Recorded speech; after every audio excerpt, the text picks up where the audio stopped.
الذين آمنوا ولم يلبسوا إيمانهم بظلم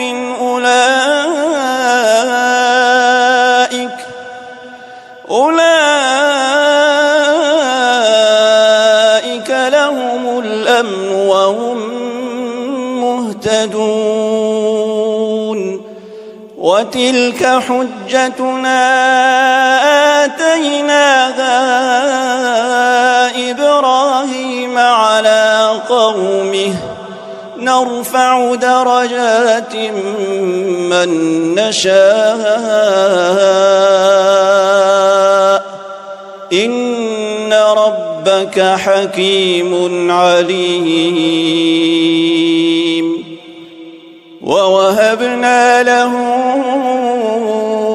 إسحاق ويعقوب كلا هدينا ونوحا هدينا من قبل ومن ذريته داود وسليمان وأيوب ويوسف وموسى وهارون وكذلك نجزي المحسنين وزكريا ويحيى وعيسى وإلياس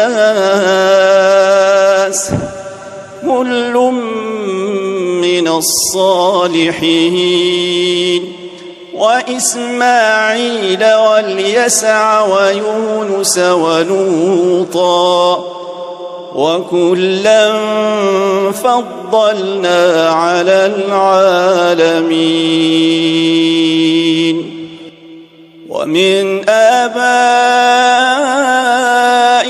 وذرياتهم وإخوانهم واجتبيناهم وهديناهم إلى صراط مستقيم ذلك هدى الله يهدي به من يشاء من عباده ولو أشركوا لحبط عنهم ما كانوا يعملون. أولئك الذين آتيناهم الكتاب والحكم والنبوة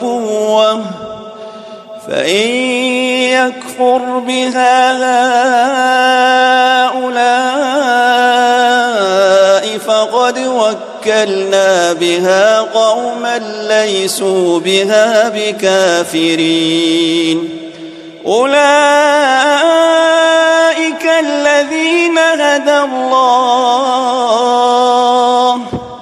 فبهداه مقتده قل لا أسألكم عليه أجرا إن هو إلا ذكرى للعالمين.